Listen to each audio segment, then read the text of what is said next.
bem-vindos para mais um episódio da segunda temporada de Sotaques do Mundo, com Mário Ferbarga e quem fala, Carlos Escalona. Muitas vezes as pessoas conhecem de imigração, de refúgio, só com conflito armado, conflito político, religião, persecuções, condições sexuais, mas ninguém fala, e muitas vezes é esquecida, a migração ambiental.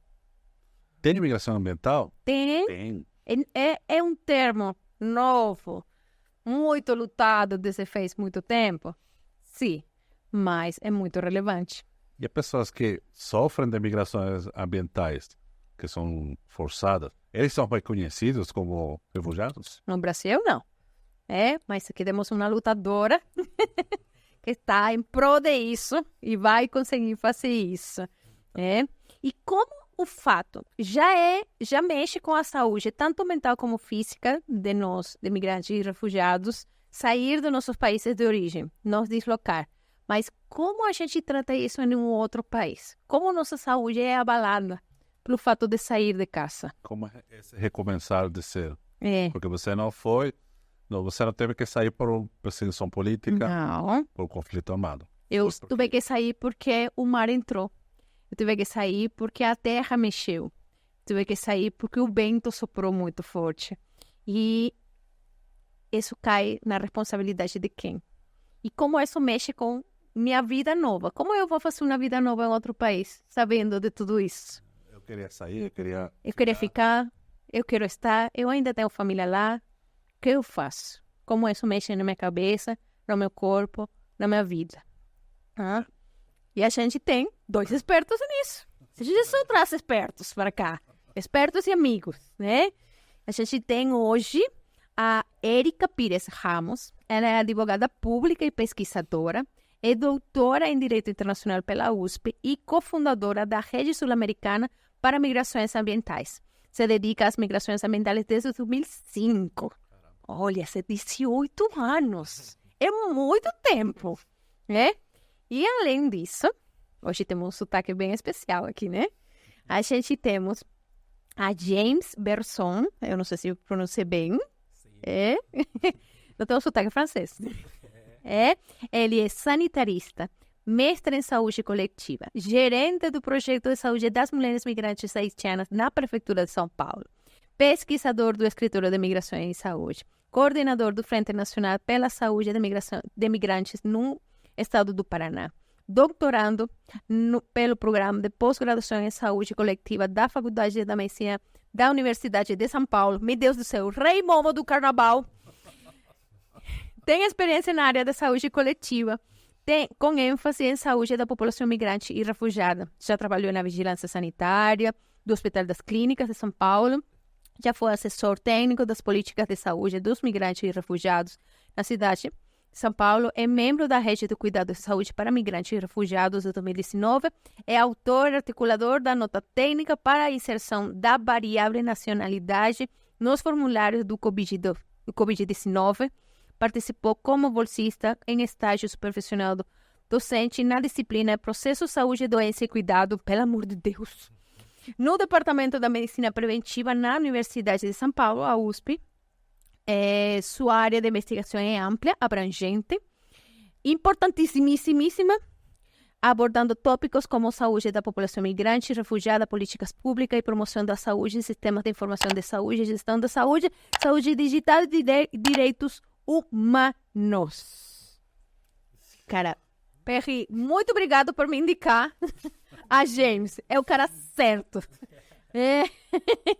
Sejam muito bem-vindos. Muito obrigado por honrar nosso projeto com vocês, com toda a sua expertise, com toda a sua trajetória, com todo o maravilhoso que vocês são e serão sempre.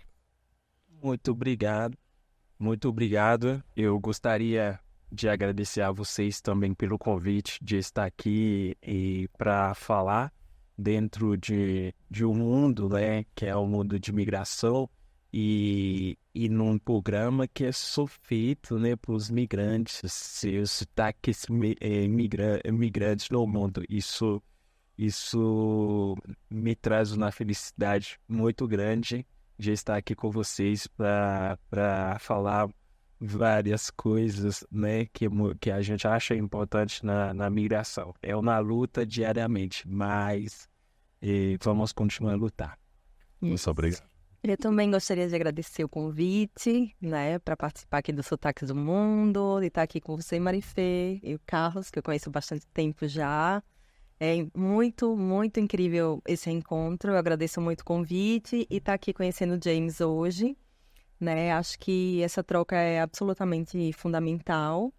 E queria parabenizar vocês, né, por trazer, né, toda essa narrativa migrante. Eu acho que isso é muito fundamental, especialmente para quem atua no tema, para quem está interessado e aprendendo também sobre né, todos esses processos que a gente vai viver esse ano, né, de políticas públicas, né, de novas perspectivas, né, para a população migrante, e nada melhor do que ouvir, né, os migrantes mesmo. Não né? falem de nós, fale conosco. Exatamente.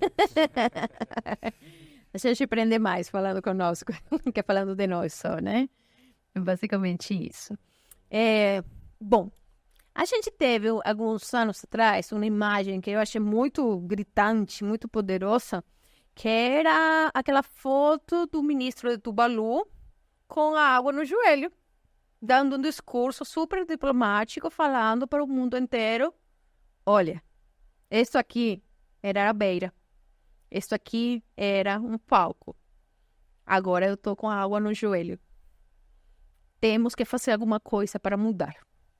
Temos que fazer alguma coisa para deixar um mundo melhor para o que vem atrás de nós. Essa imagem representa alguma coisa, como migração ambiental. Sim, e essas experiências, por exemplo, de estados ilhas, né, como Tuvalu, né, e outros estados também, eles representam o que há de mais emblemático e extremo, né, que é a perda da base territorial de um estado, né, a perda do próprio território, que implica também na perda, muitas vezes, da identidade, né, se houver, por exemplo, né, a possibilidade de uma migração em massa, né, da população, né, porque a gente sabe que o território é parte de quem somos, né?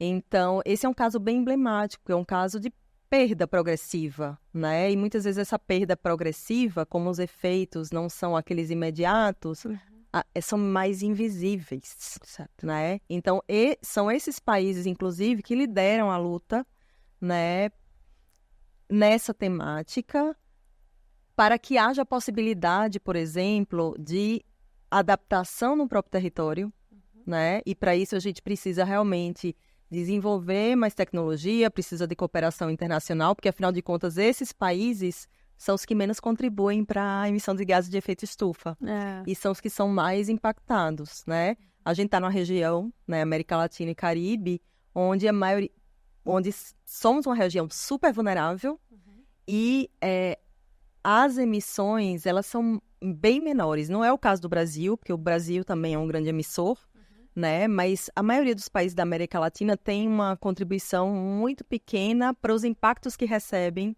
né, das mudanças climáticas e da conversão desses eventos que vêm se intensificando em desastres, né?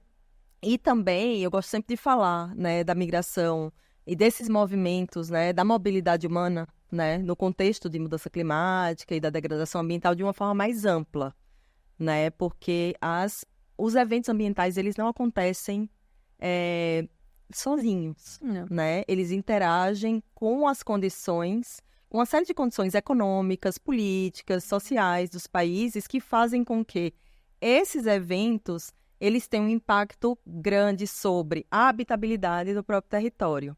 Então, é muito importante que a gente trabalhe com o elemento ambiental de uma maneira mais sistêmica, não isolada. Mas também é importante a gente visibilizar o fator ambiental para que, do ponto de vista dessas agendas e políticas ambientais, que a gente conhece hoje, como é o caso da mudança, né, da mudança do clima, da agenda climática internacional, a gente possa também evitar e minimizar que esses impactos ocorram no território e que esses movimentos eles possam acontecer, mas de forma gerida, de forma mais organizada e de forma menos impactante para as populações. Porque o que é que a gente tem hoje, né?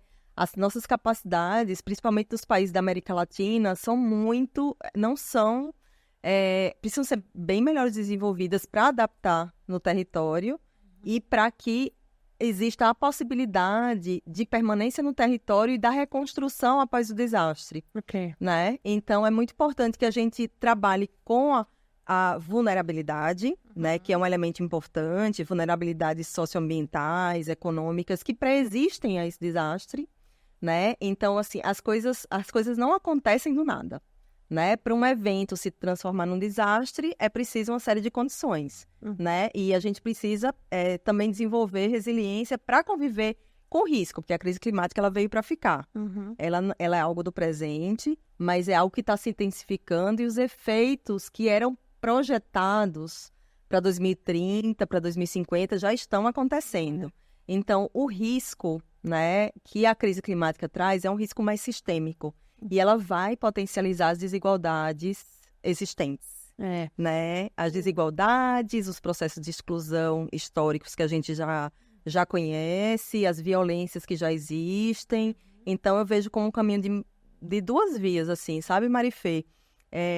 Esses eventos ambientais interagindo com essas outras condições fazem com que a mudança climática ela impacte de forma diferente, né, nos países, né? Ela o impacto é bem diferenciado, e é diferenciado também em relação aos grupos e em relação à localização espacial. Exato. Então, a gente vê, né, países que têm menos capacidade de responder aos desastres e territórios mais fragilizados sendo os mais impactados, e a gente sabe quais são os grupos mais impactados, né? A população negra, a população periférica, as comunidades tradicionais, os povos indígenas, e são essas comunidades que conhecem melhor do que ninguém seus territórios. Então, qualquer solução, né, isso é algo que a gente vem aprendendo muito com as próprias comunidades, precisa ser desenvolvido com elas.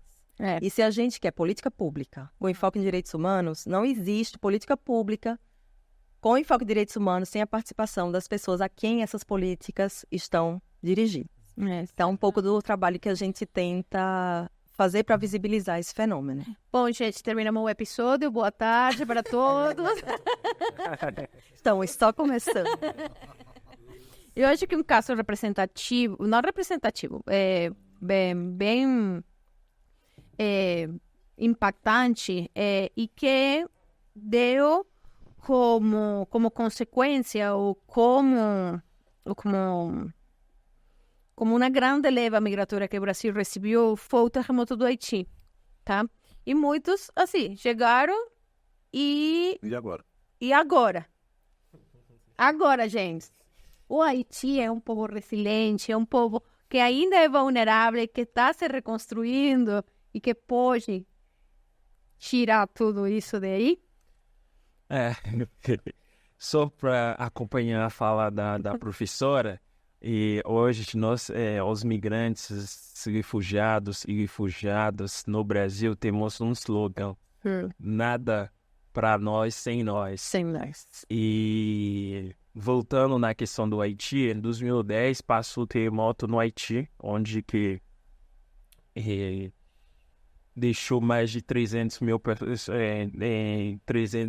mortos e mais de 2 milhões de pessoas sem casas. Aí isso leva a população haitiana a pensar de outra forma de migração, porque antes os haitianos, as haitianas, elas acostumam de migrar para os países perto, por exemplo, os Estados Unidos, Canadá, bem perto do Haiti.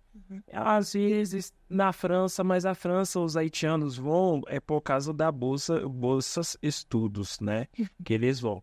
Mas, e depois do passou o terremoto, e a presença do MINUSTAH também, que estavam no território, isso leva a população haitiana a olhar o Brasil como um país migratório. E nesse sentido, as haitianas começam, né, a travessia de entrar no Brasil, porque muitos de vocês devem saber, tem para entrar no Brasil, e apesar que o governo brasileiro estava emitindo visto humanitário depois do terremoto, mesmo assim os haitianos escolheram outros caminhos para chegar até o Brasil. Esses caminhos são caminhos que são muito perigosos para os migrantes, ainda para as mulheres, né? Muitas vezes esses migrantes precisavam de pagar um valor muito alto, né? De acordo com vários estudos, pesquisadores brasileiros e haitianos, e a média desses pagamentos para entrar no Brasil era mais de $4.000 naquela época. Por pessoa. Por pessoas. Era um valor muito alto, né? Hoje também é alto. E isso também não foi uma viagem, né? Não foi uma viagem seguro para essa população que estavam escolhendo o Brasil depois do terremoto como um país migratório. Chegando no Brasil, aí que começar o problema, porque a chegada dos haitianos no Brasil, o governo brasileiro e a sociedade brasileira não estavam preparando para receber uma migração haitiana no Brasil. É uma migração e no começo tímida, depois virou uma migração massiva, né? De acordo com os dados da Polícia Federal, de 2010 até 2018, entraram no Brasil mais de 800 mil haitianos. Mas esses dados não falam quantos haitianos que estão morando dentro do território brasileiro durante esse período, né, de 2010 até 2018. Chegando no Brasil, os haitianos enfrentam a primeira coisa que os haitianos enfrentam é o racismo. E a língua também. A língua, como muitos haitianos, a maioria deles falam espanhol, chega na República Dominicana, saindo da República Dominicana e passando pelo Equador, do Equador e entra pelo Peru, do Peru e vai continuando a travessia de ônibus até chegando Acre, aí chegando lá. E foi recebido pelo governo brasileiro, muitas vezes com assistência bem básica. E da parte do governo brasileiro era a carteira do trabalho e o visto. CPF. Não é nem o visto, era a carteira, o documento. Por quê? Porque naquela época a gente não pode deixar passar que naquela época o Brasil também precisava de uma força de trabalho para trabalhar na Copa do Mundo, né? E a chegada desses haitianos sem políticas públicas, isso mostra, né, como que a sociedade e o governo não estavam preparando para receber essas populações. Aí muitos desses haitianos começam a pedir o refúgio. Eles saíram dos lugares que eles entraram, muitos com um pedido de refúgio. Mas chegaram um momento que o governo brasileiro resolveu de não dar esse status para eles, né? Que é o refúgio. E a migração haitiana, o terremoto, como um desastre ambientais, fazia parte da migração haitiana pelo Brasil, um dos efeitos. Mas a gente precisa também lembrar que a presidenta Dilma foi no Haiti em 2012. Ela incentivou a migração haitiana pelo Brasil, onde que nas palavras dela, ela falou que o Brasil é um país que está aberto a receber os haitianos. E isso também faz que os haitianos comecem a olhar para o Brasil também, porque e como que o país estava numa situação crítica, de tanto econômico, tanto social, tanto educacional, e a população, a maioria da população estavam pensando de deixar o Haiti em qualquer jeito, de qualquer jeito em qualquer país que estão pronto ou que está aberto, né, como diz a presidenta, que está aberto para receber. Foi por causa disso que muitos haitianos migraram pelo Brasil. Uma questão também é a língua, que quando os haitianos chegaram aqui, muitos deles não falavam espanhol, não falavam inglês, não falavam apenas francês e crioulo. Isso leva eles a uma situação vulnerável dentro da sociedade brasileira, né? E o racismo também, porque o racismo... Porque eu estou falando do racismo, eu não falo da xenofobia, porque os pesquisadores, até os migrantes dentro da academia, começam a pensar que o Brasil não é um país xenofóbico. É um país racista. Por quê? Porque o Brasil filtra a migração. Porque quando é uma migração de francês ou uma migração italiana, o tratamento é totalmente diferente. O tratamento totalmente diferente. E a gente podemos ver também a migração ucraniana, né, que está acontecendo agora no Brasil, é totalmente diferente. E a portaria são diferentes, são... Privilégios são diferentes. Os privilégios, né? A palavra privilégio é um pouco discutível, né? Quando a gente fala de acesso ao direito, quando você é muito mais fácil, você vira um privilégio. Vira um privilégio, mas é isso, né? A gente vê isso. E o que vai fazer a migração haitiana dentro da sociedade brasileira? A migração haitiana vai levar um grande discurso dentro da sociedade, que naquela época já existia muitos movimentos, né, para atualização da lei migratória dentro do Brasil. Mas a migração haitiana é uma gota que vai mudar toda a história disso. Exatamente. Porque aconteceu com a Comigra, né? Depois no momento que a Comigra, a conferência da migrações que estava acontecendo, na verdade, foi em São Paulo, né, que aconteceu. Aí, no momento que estava acontecendo isso, e a migração haitiana estava em todos os rádios, todas as mídias brasileiras. Estava no tapete nesse momento. Nesse momento estava no tapete. E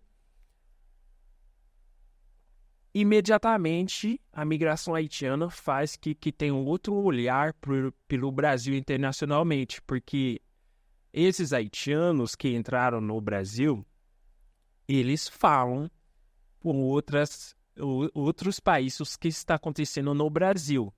A forma que o Brasil estava recebendo internacionalmente, teve vários discursos na ONU, né? Dizendo que o Brasil não estava recebendo os haitianos bem, que estavam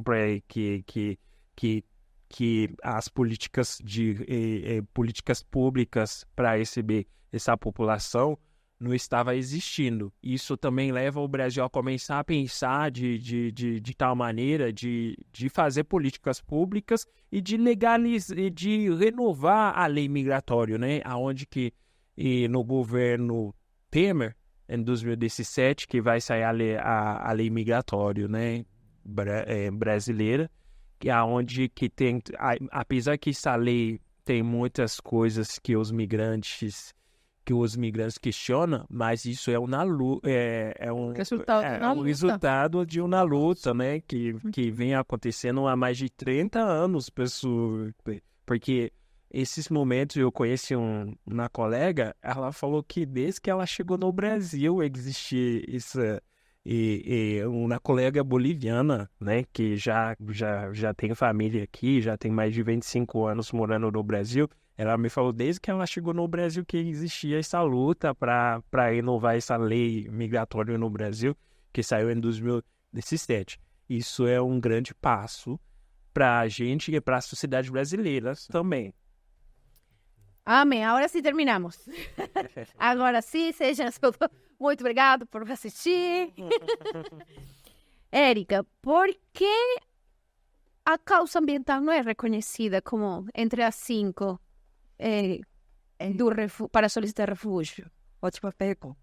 Eu sei, eu estudei. Eu acho que a gente tem aí um contexto histórico importante, né? Porque o refúgio ele é criado dentro de um contexto histórico importante que não envolvia causa ambiental. Ok. Tá? Mas na América Latina e Caribe, principalmente no contexto centro-americano, né? Com o debate das declarações regionais, esse tema ele foi iniciado, esse debate foi iniciado, né? Principalmente em relação também à interação, né, dos desastres também com as questões de violência. É importante a gente também entender que esses fatores também interagem e essa migração ela se torna cada vez mais complexa e cada vez mais, os fluxos estão cada vez mais mesclados, mistos, né? Por conta da interação desses fatores. E o fator desastre, ele começou a ser debatido, né? No contexto centro-americano, mas o que se entendia na época é que não seria possível considerar o desastre como um fator de perseguição. Né? O que se queria é se considerar o desastre como dentro de uma daquelas causas, né, do refúgio, da convenção, porque a gente tem uma convenção, né, um sistema aí, um instrumento global obrigatório, né, que tem aquela relação de causas. Sendo que isso não exclui, né, uma ampliação pelos países e uma ampliação dentro de um marco regional, que é o que acontece com Cartagena. Então, assim, qual que é a luta hoje? Né? E eu super agradeço estar aqui também, porque nesse ano se celebram 40 anos da Declaração de Cartagena, né? O processo de Cartagena mais 40.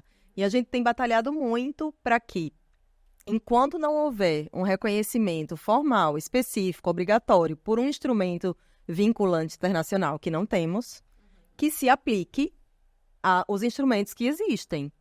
A convenção, a Declaração de Cartagena, que é um instrumento regional e que foi adotado por vários países da região, né? Ela é um instrumento que amplia a definição de refugiado, né? Com algumas variáveis, né? Que é a grave generalizada de violação de direitos humanos e a grave perturbação da ordem pública. Então, há um movimento da sociedade civil de interpretar essa declaração, né? E trazer tanto o sistema de proteção do refúgio, né, dentro dessa definição ampliada, quanto também a aplicação dos tratados de proteção de direitos humanos, né, que são também vinculantes e são obrigatórios e que deveriam ser aplicados nesses casos também, como um parâmetro mínimo de proteção.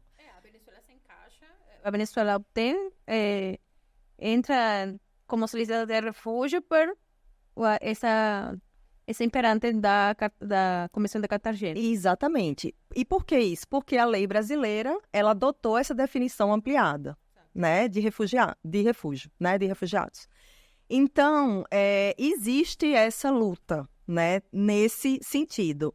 De outro lado, existem outras agendas internacionais, né, como a agenda climática, que também, né, há um movimento, né, no sentido de reconhecer, né, e de se respeitar, né, os direitos humanos das pessoas migrantes deslocadas nesse contexto, mas que ainda não se refletiu, né, não tem se refletido num instrumento, em disposições vinculantes. O que tem são menções gerais, né, mas já se reconhece a migração como uma estratégia de adaptação dentro da agenda climática, né, e outros tipos de mobilidade, né, a migração, o deslocamento, que tem um componente forçado, e a relocação, né, que são os casos mais extremos, quando o ambiente realmente não permite que a população, né, siga e permaneça lá. Existem casos, por exemplo, no Brasil, internamente, né, que a população foi totalmente relocada, né? Por exemplo, né, em algumas comunidades aqui do litoral de São Paulo e no Rio de Janeiro, por exemplo, por conta da elevação do nível do mar, das fortes ressacas, que acabam gerando processos erosivos e comendo o território e vão fazendo com que a população ela vá recuando, né? Mas isso é bastante complicado, porque com o aumento, né, a frequência desses eventos, muitas vezes não é possível permanecer de uma forma segura naqueles locais. Então, assim, eu já tenho, né, trabalho com algumas comunidades que já foram relocadas, que já perderam seu território original, que não puderam mais ficar, né? Por quê? Por conta do risco à vida e à integridade das pessoas. E conseguiram fazer esse processo. E qual é o nosso problema hoje, tanto do plano internacional, regional, e nacional e subnacional? É a proteção, né? A proteção integral a essas pessoas e a falta de normas e políticas públicas que possam orientar, né, a proteção local, né? O que é que aconteceu, por exemplo, no caso dessas comunidades, estão lá na Ilha do Cardoso, no litoral, aqui de São Paulo. Elas tiveram que se relocar, fizeram um processo totalmente autogestionado, porque foi oferecido como resposta a esses eventos, a esses processos erosivos, que eles simplesmente deixassem aquele lugar.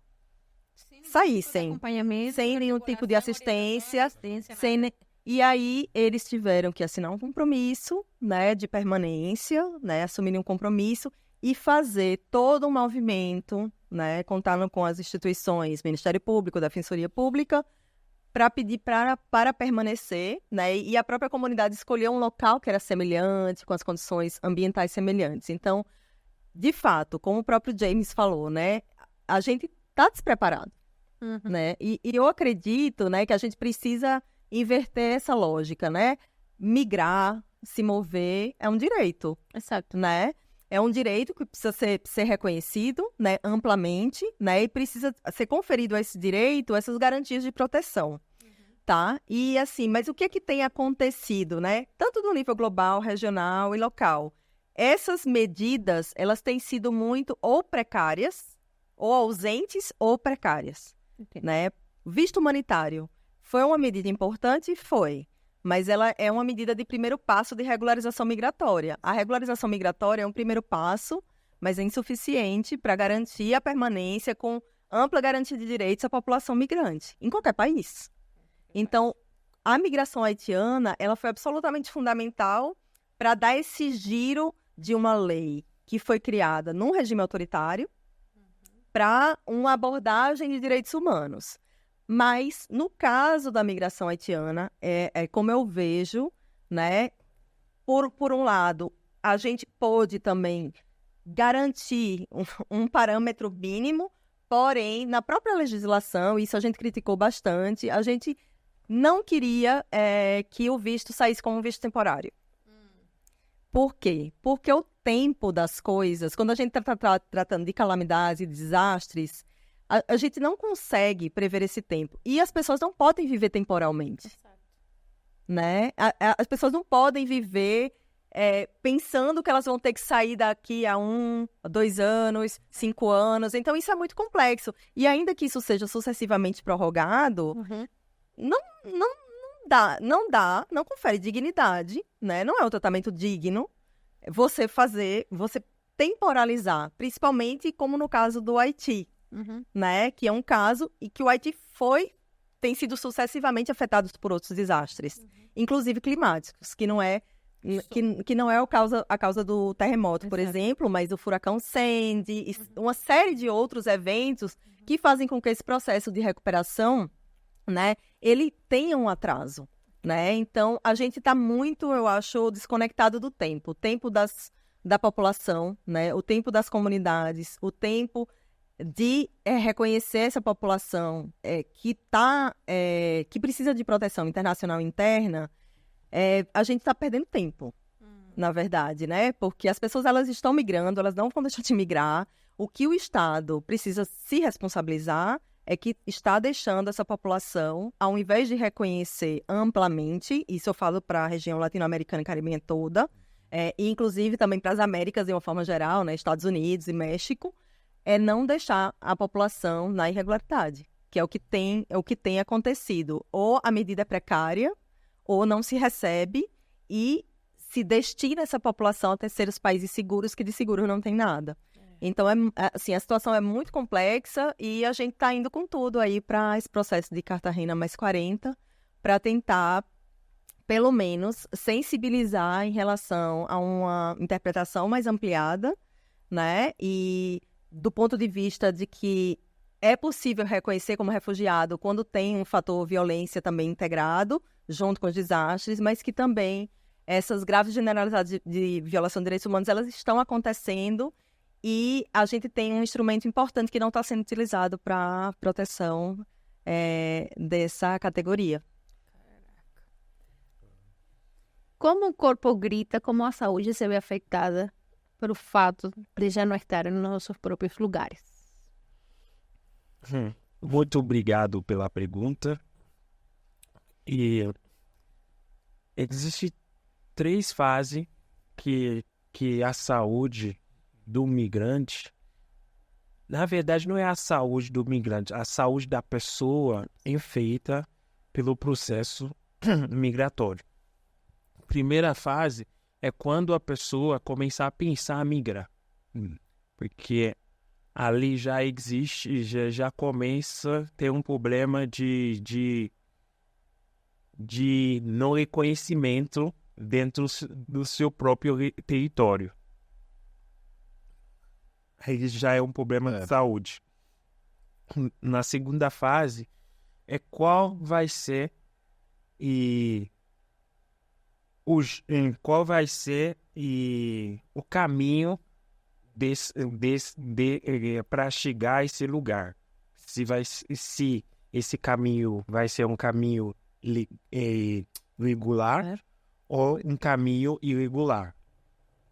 Já afeta a saúde da pessoa. Na migração haitiana, a gente pode pegar o exemplo que tem pessoas que passam até 4 dias andando para chegar no Brasil. Pegando o exemplo no Brasil.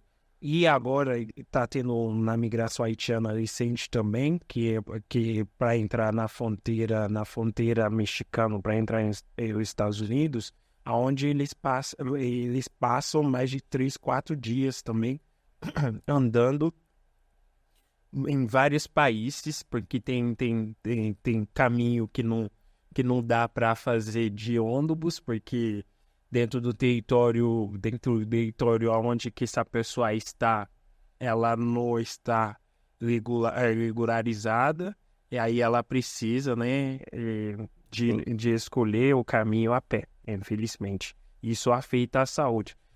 A terceira fase, que é a última fase, aonde que a chegada dela na sociedade, entre aspas, que se diz receptiva, né? No caso brasileiro, aonde que essa pessoa tem uma cultura de saúde que ela tinha no seu país de origem, que ela vai encontrar outra cultura de saúde dentro do país receptiva. Por exemplo, no caso dos haitianos. Eu estou fazendo uma pesquisa de doutorado onde que eu estou analisando a migração como um determinante social da saúde. E eu fiz várias perguntas para os migrantes haitianos que estão morando no Brasil para ver como que eles definem a saúde, né? Porque a gente tem uma definição da Organização Mundial da Saúde, né, que é bem ampla, mas a definição haitiana da saúde é mais ampla de novo. Porque a definição da saúde dos haitianos, eles incluíram a parte que a gente está discutindo agora, a parte ambiental. Porque na definição da saúde dos haitianos, eles falam, não, e eu pergunto, define saúde para mim. O haitiano responde, saúde para mim é quando está bem com todas as pessoas, com o meio ambiente, é tipo uma forma de pensamento de cosmologia, de estar bem com todo mundo, né? E isso não é por causa que os haitianos e essa definição vem vem assim, baseado na Organização Mundial da Saúde? É porque dentro do Haiti existe o voodoo. Como o voodoo não é uma religião, é uma cultura, que se eu começo a falar, a gente vai passar milhões de anos É outro falando. episódio. É outro episódio. Aí, que no voodoo, o voodoo é como o voodoo representa um sistema de saúde para os haitianos. E é através do voodoo que os haitianos definem sua saúde. Temos que fazer uma temporada de religiões e culturas. Aí, é isso que leva, né? Voltando sobre a questão da saúde dos migrantes, essas fases é muito importante dentro do processo migratório. E quando muitos países que recebem os migrantes, esses países não estão preparados de ter um sistema de saúde para receber, para entender a cultura da saúde da pessoa migrante. Certo. E no Brasil, apesar que nós temos o SUS, e dentro o SUS, como eu posso dizer, eu sou ativista do SUS, eu amo o SUS, mas o SUS é o único sistema do mundo, né, que dá acesso à saúde aos migrantes, regular ou irregular. Mesmo assim, falta essa questão de culturalidade dentro do SUS. E isso afeta a saúde dos migrantes, afeta a saúde dos haitianos. Porque quando o haitiano ou a haitiana vai procurar um sistema de saúde, ela vai com outro entendimento que ela vem no país dela, né? Porque às vezes o SUS não está preparado para esse entendimento de saúde, porque o SUS, os atendimentos do SUS, a lei orgânica do SUS, baseado na definição da Organização Mundial da Saúde, enquanto os haitianos entendem a saúde mais além da definição da definição da Organização Mundial da Saúde.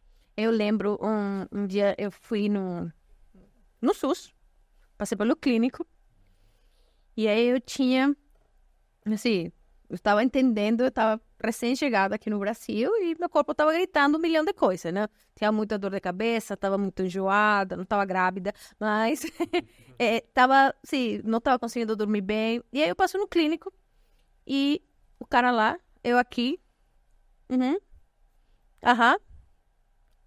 pronto. Gente, no meu país, em nosso país, o médico humanizado, o médico toca em você, dói aqui, vamos bater a pressão, bota lá para pesar, bota lá para medir, e você tá comendo o quê? Pergunta. O médico vira um amigo seu, o médico ou a médica vira uma pessoa de confiança, sabe? Vira essa pessoa que você pode confiar e falar, né, eu fiz errado, doutor, eu não tomei realmente como eu tinha que tomar, mas tem que tomar, sabe, não sei o quê. E pergunta, você gosta de chá? Eu gosto.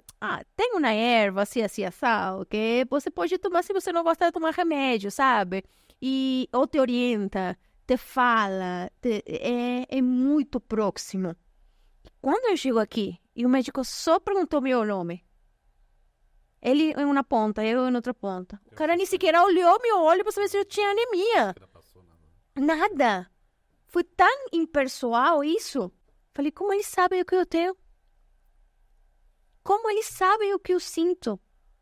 Como eles sabem se eu vou melhorar ou não? Eu vou voltar aqui a próxima vez e vou falar exatamente a mesma coisa. Sabe? É muito distante isso. E depois de muitas tentativas, eu consegui ir no sul da minha região, uma médica, que falou, que não sei quanto, que falava espanhol porque se casou com um chileno, tá? E já se separou, mas ela falava espanhol e ela perguntava. E foi uma abordagem totalmente diferente, né? Então, esse fato cultural, esse elemento cultural é muito importante, né? Eu trabalho em um serviço de acolhida e muitas vezes a gente recebe mulheres grávidas, em condição de refúgio, em condição de imigração. E quando toca aí para ganhar neném, as enfermeiras falam, entra na sala de parto com ela porque eu não entendo nada, sabe? E o fato e já assisti muita consulta também, aonde a mamãe africana chega com a capulana e a médica fala, não faça isso. Não pode. O nenê vai crescer com as pernas tortas ou com a cabeça, sei lá. Não pode sim, sabe? Porque ela aprendeu a ser mamãe. Ela foi criada desse jeito. Ela sabe o que dar de comer, como tratar o filho. Ou seja, e sem contar ou sem entrar na violência obstétrica, dependendo da nacionalidade, né? E isso vai diretamente com a cor, né? Então, a violência que as mulheres sofrimos na obstetrícia, no parto, porque não entendem nada do que a gente está falando, né? Ou o tratamento que tem que ser feito, ou como nossa cultura separe, né?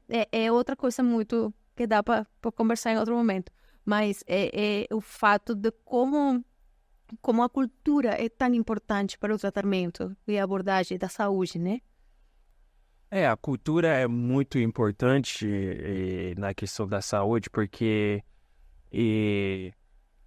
cada nacionalidade tem sua cultura de saúde. Não existe uma definição de saúde, apesar que a Organização Mundial da Saúde tenta equilibrar uma decisão em saúde, mas isso não é regra por outros países. Um boliviano entende a saúde diferente que um haitiano. Um brasileiro entende a saúde diferente que outras nacionalidades. E isso no Brasil, como a gente fala, eu me lembro quando eu cheguei no Brasil, tinha um programa chamado Mais Médico. Sim. E a gente teve muitos médicos migrantes que estavam trabalhando dentro desses programas. A maioria eram cubanos. Infelizmente, a sociedade brasileira deixa esse programa deixa esse programa, cria ódio por esse programa por causa política. Isso faz que a sociedade brasileira perde. Porque muitas pessoas da sociedade brasileira acham que o programa Mais Médico existiu só no Brasil. Não existe só no Brasil. A Espanha, mais de 60 anos atrás, recebe médicos de outros países, principalmente os cubanos, né? E quando, dentro da medicina, a gente tem profissional de outros países com outra cultura, isso ajuda um sistema de saúde mais robusto, um sistema de saúde mais humanizados, né, que a gente está falando agora. E isso leva também até um atendimento integral. Isso é um dos princípios do SUS. Tendo um atendimento integral, um atendimento humanizado, quem ganha são os migrantes, são a sociedade brasileira. É a população integral, são a sociedade brasileira que ganha com isso. E a questão da saúde hoje, no Brasil,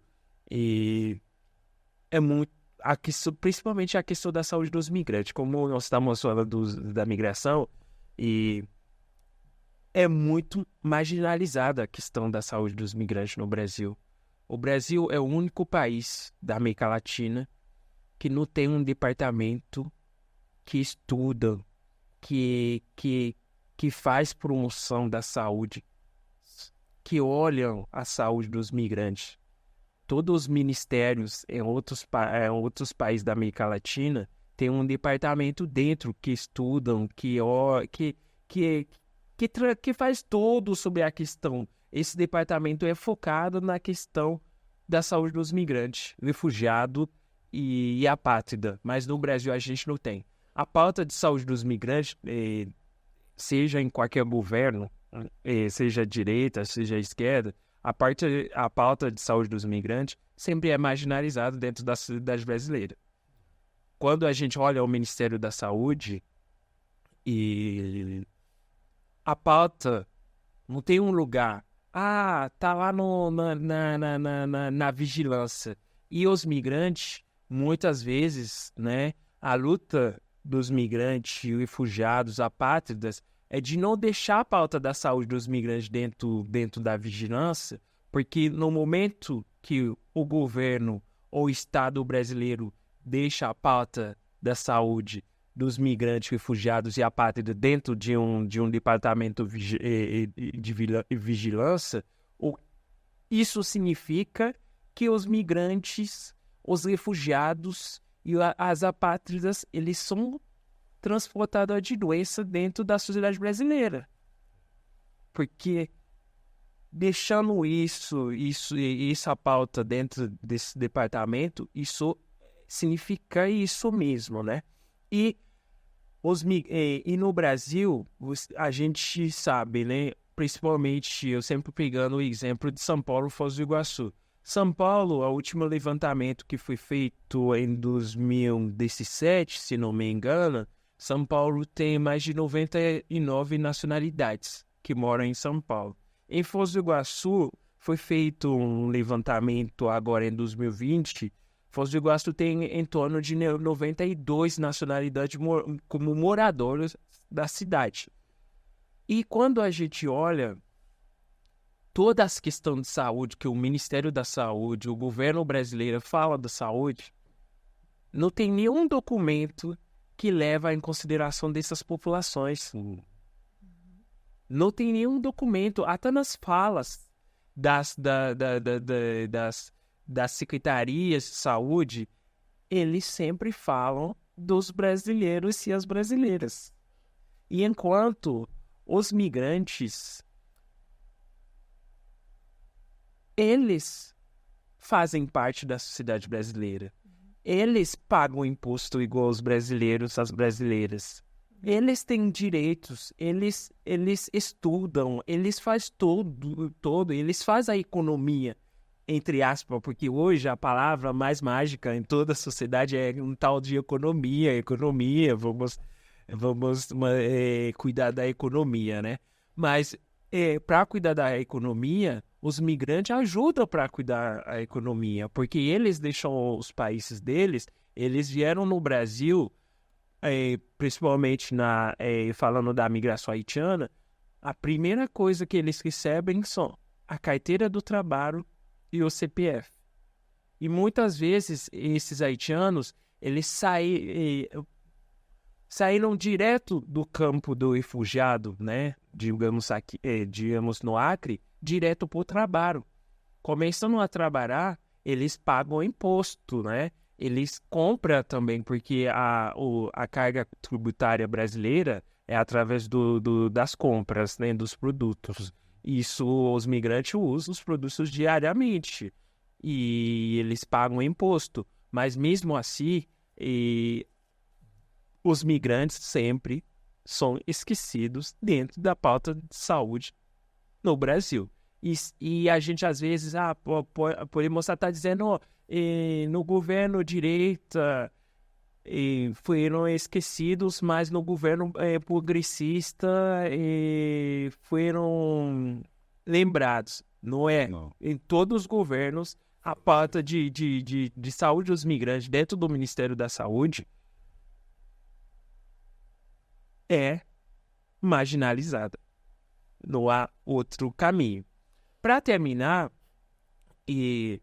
ano passado, depois de várias cobranças, né, da sociedade civil, principalmente a FENAME, no qual que eu faço parte, levamos várias demandas para o Ministério da Saúde para começar a olhar a questão da saúde dos migrantes, porque hoje em dia, no Brasil, a gente está tendo quase 2 milhões de imigrantes morando no Brasil. E sem contar, hoje, através do governo Lula, o Brasil está sendo a porta-voz do mundo, né? E sendo assim, um país assim, muitos migrantes olham para o Brasil, para viver no Brasil como o Brasil país tranquilo, país receptivo, e muitos migrantes olham pelo Brasil nesse momento. Aí o Ministério da Saúde resolveu de fazer fazer um GT através de uma portaria. Aí a gente achou, nossa, isso é muito legal, né? Agora a nossa pauta vai sair, agora vai sair. Aí quando a gente leu a portaria, a gente viu que a sociedade civil não foi convidado. É tipo, pra você, sem você. Exato. Aí ainda tem essa discussão dentro do Ministério, junto com a sociedade civil dos migrantes, apátrida e refugiados, para mudar essa portaria. Imagina como a gente está sofrendo, né, para essa mudança. Parece que não vai acontecer, mas toda vez nas reuniões, os migrantes, principalmente eu faço parte também desse movimento, dizendo para as pessoas que trabalham no Ministério que não é uma questão que eu acho, é uma questão... eu não vou usar essa palavra, mas é uma questão que é bem básica, que não tem como de fazer uma política de saúde sem ouvir a pessoa que vai usufruir dessa política, sem essa pessoa não participa dessa política. Isso não somente acontece com a saúde, acontece com muitas coisas, até que com a migração, quando eles falam assim, vamos ter a discussão da lei da migração, faz discussões, mas quem são que falam? São as instituições. Cadê a migração? Cadê os migrantes? Cadê os refugiados? Não. Ninguém, nunca fazem parte. Não tem uma voz, um voto também, não. Só pessoa que fica na instituição, e que eu falo assim, só pessoa que fica no quaderno, que fazem as regras e fazem as leis, dependendo de como acha melhor. Mas não fala para a pessoa, é viável o que a gente está propondo aqui? Faz sentido para você? Ou se adapta para uma população ou para outra? Não. Vou fazer isso aí. Aí quando chega sai do papel, muitas vezes não faz sentido para a gente. Assim como não faz sentido não reconhecer a causa ambiental como causa de refúgio. Não faz sentido. Mas assim, graças a Deus a gente tem a Érica que luta por isso e que muita gente vai se encaixar nessa condição de refúgio. Vai saber, eu estou saindo do meu país porque o mar entrou na minha casa. Porque eu não tenho condições para voltar. Eu queria só mencionar, sabe, Marifê, que a gente precisa trazer um pouco essa realidade mais perto da gente. Exato. Né? Nós somos uma região onde, né, os deslocamentos já acontecem. O Brasil, ele lidera em relação aos deslocamentos internos, né, em relação aos números. Ele é um país que está liderando na América Latina, né, em números, né, a gente está vendo aí os desastres se multiplicarem dentro do país. Isso também afeta a população migrante, isso é bem pouco falado também, sabe? Então, é muito importante que a gente amplie esse olhar, né, tanto um olhar em relação aos impactos ambientais e aos impactos da degradação ambiental, como os grupos que são afetados. Porque a gente não tem dados específicos de grupos. E cada grupo, né, a gente está falando aqui de aspectos de cultura, da importância da interculturalidade no serviço público, de uma forma geral, né, na saúde e também todos os outros direitos, né, o que dificulta, né, você não considerar esse elemento cultura no acesso ao direito, né, na pessoa que está recebendo e que precisa entender como funciona uma cultura que é diferente da nossa, por exemplo. Isso também acontece em relação à questão ambiental. E a gente tem, por exemplo, não temos esse dado, né, detalhado. Isso é um problema grave, porque quando a gente não tem dados, para a gente transformar isso em política é praticamente impossível. Temos dados muito genéricos, né, que fazem com que esses grupos fiquem bem visibilizados, né? E as medidas que seriam específicas, né, dentro de cada grupo, porque a assistência a uma criança não é a mesma da assistência de uma pessoa adulta, ou de uma pessoa idosa, ou de uma pessoa com deficiência.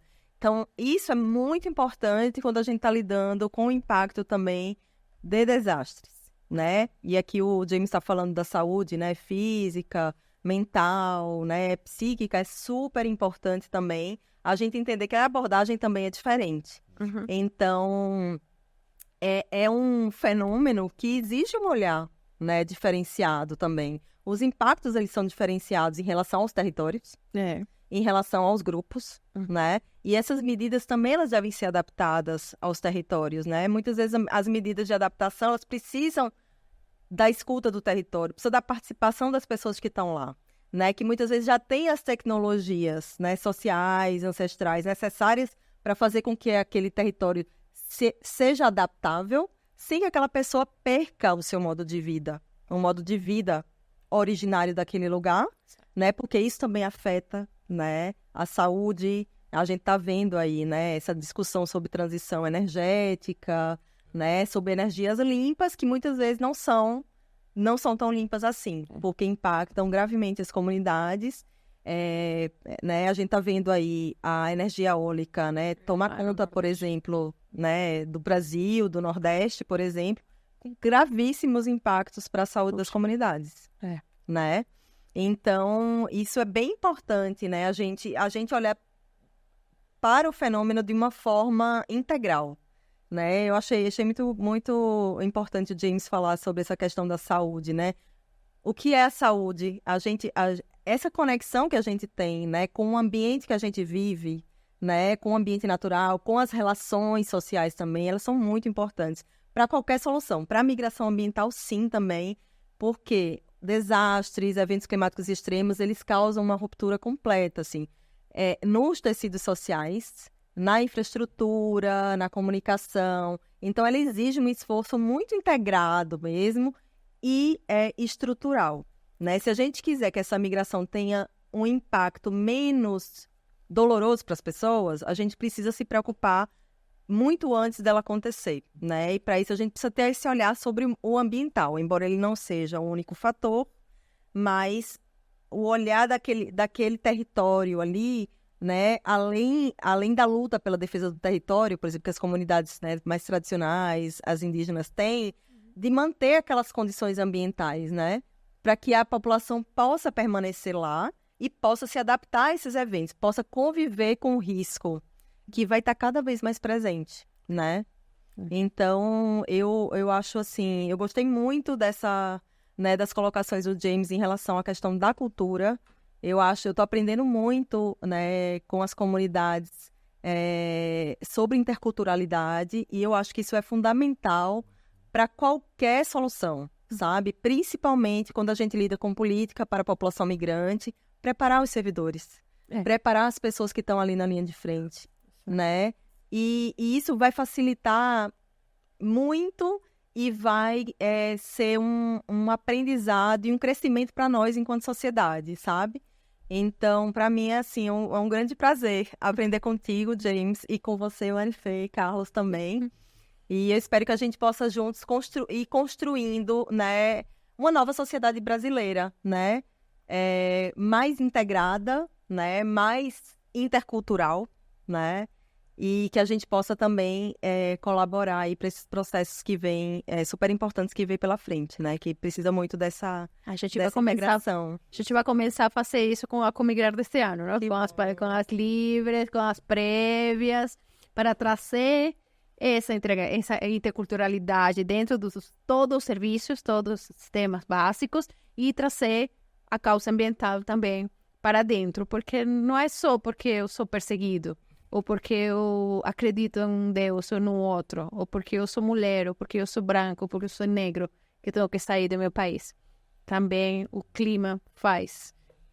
O clima, a forma de produzir, o ser humano mesmo, que joga aquele envelope de biscoito na rua, e logo quando chove, enche e começa a criticar que é culpa do governo. Não é culpa do governo, é culpa sua que você botou lá.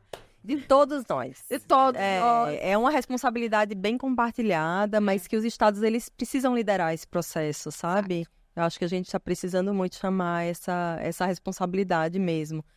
Por exemplo, quando autorizar determinadas atividades, estar atento, né, para o impacto que elas causam, né, para o meio ambiente e para as pessoas, né? Porque tem muitas atividades que são muito impactantes e que elas geram desastres a longo prazo, né? Quando você retira a proteção, né, ambiental de determinadas leis, isso gera um impacto muito grande, né? E que muitas vezes não é visto imediatamente, mas que a longo prazo é um grande desastre. Ixi. Bom, gente, poderíamos falar 15 horas e meia. Quem é a cadena presidencial lá na Venezuela? Gente, isso, poderíamos falar muitas horas aqui. A gente tem que ir fechando. E novamente, nossa gratidão, nosso carinho, nosso agradecimento por vocês estarem aqui, por nos ensinar, por ensinar a todo aquele que vai ouvir, está ouvindo, ouvirá e recomendará para o outro. E a gente tem como foco principal, um dos focos principais deste projeto, que a gente tem que quebrar o preconceito educando as duas partes, aquela que recebe e aquela que está sendo recebida. Então, e que a informação é poder. Sim? E se a gente sabe nossos direitos, sabe do que está falando, sabe, e multiplica essas informações certas, válidas e reconhecidas, a gente vai aprender todo mundo junto. E aí vai aprender a ser mais receptivo. E nesse sentido, a gente tem umas 4 perguntas para todos os nossos convidados. Sim? Sim. Vai, Carlos. Então, vamos começar com você. Seu sotaque é de onde? Meu sotaque é do Nordeste. Eu sou de Recife, né? Pernambuco, né? Do Nordeste do Brasil. Né? Minha família é bem do interior, do sertão de Pernambuco, né? E eu já nasci na capital. Meus pais migraram para a capital, né? Para trabalhar. E eu já nasci na capital e vim para São Paulo no final de 2005. O João já nos conversou e nos falou que você fala pernambuquês. Falo. Pernambuquês. Esse sotaque é de onde? Meu sotaque é do Haiti. Eu nasci numa cidade que chama Jereme, né? Que é no lado sul do Haiti. Eu venho para o Brasil em 2014. Eu falo crioulo, que é a língua revolucionária do Haiti, e francês, que é a língua colonizadora do Haiti.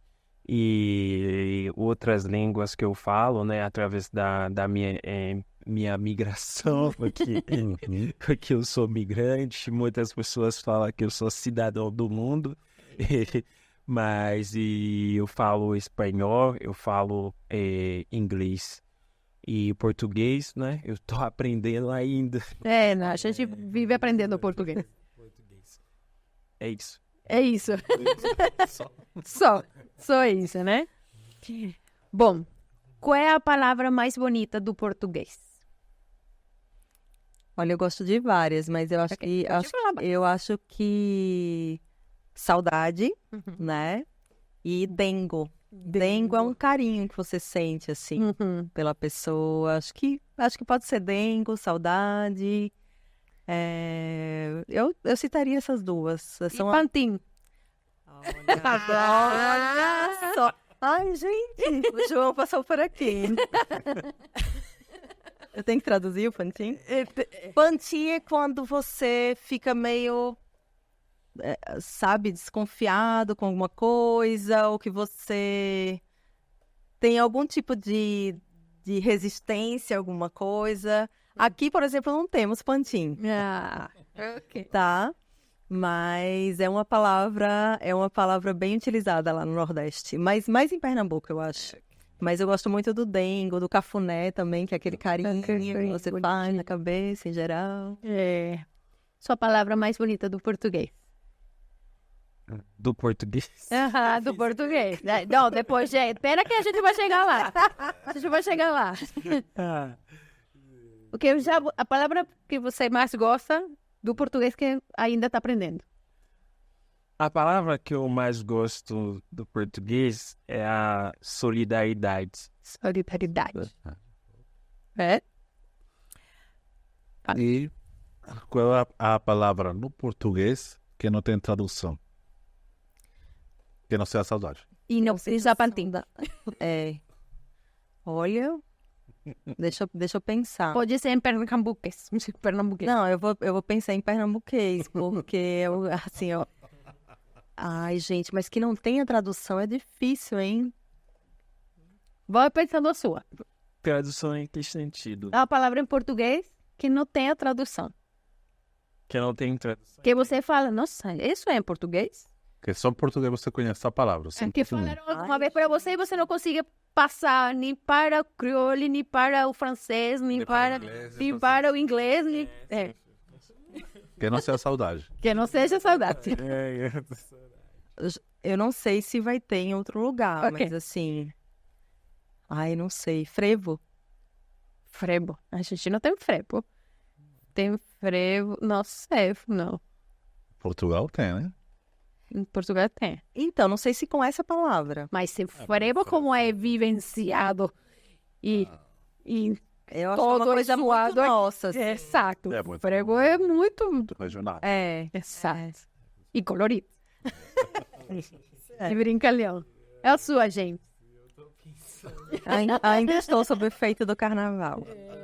Tô pensando aqui com palavra que no português que eu não consigo traduzir. As palavras só tá fora. Mas tem uma palavra em português que é... A palavra... Mas traduzir ou entender? Como que é? Não consegui Não traduzir. sei, pode ser que da tradução ou... Ou de entendimento. De entendimento tem uma palavra que quando eu comecei a aprender português, que eu não cheguei ainda, quando fala eu preciso entender muito para tentar entender. Ela é a palavra que chato. Ele é chato. Ele é chato. É verdade. É chato. Também não tem tradução. Não tem chato. Não tem. Porque em espanhol chato, É plano. não, é chato. É É pequeno, é chato. Não. Pequeno? Não é achatado assim. É achatado, exato. É bem...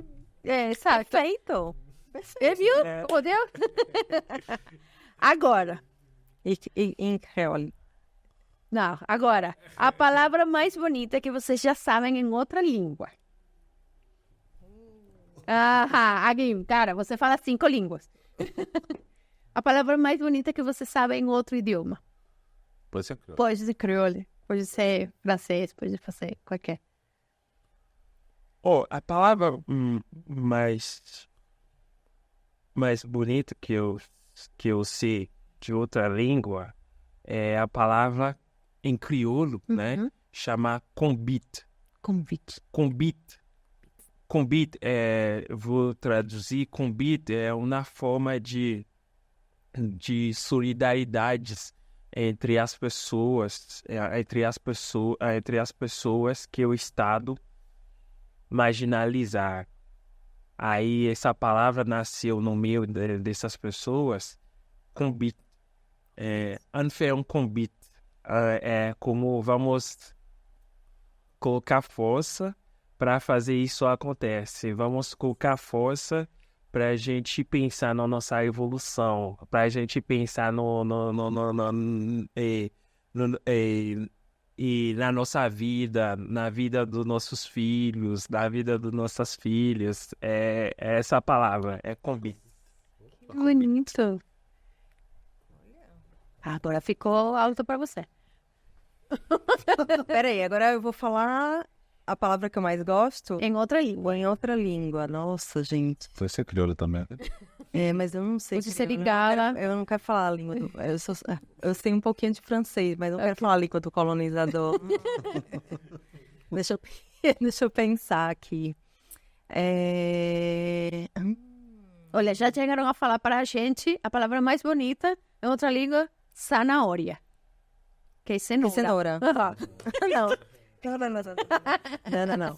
Deixa eu pensar. Ai, gente, eu preciso pensar. Tá.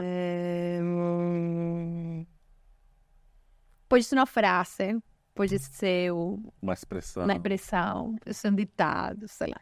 Eu vi uma frase que me marca muito, assim, que eu acho que tem a ver conosco aqui, né? Peraí. Não importa onde você está aqui.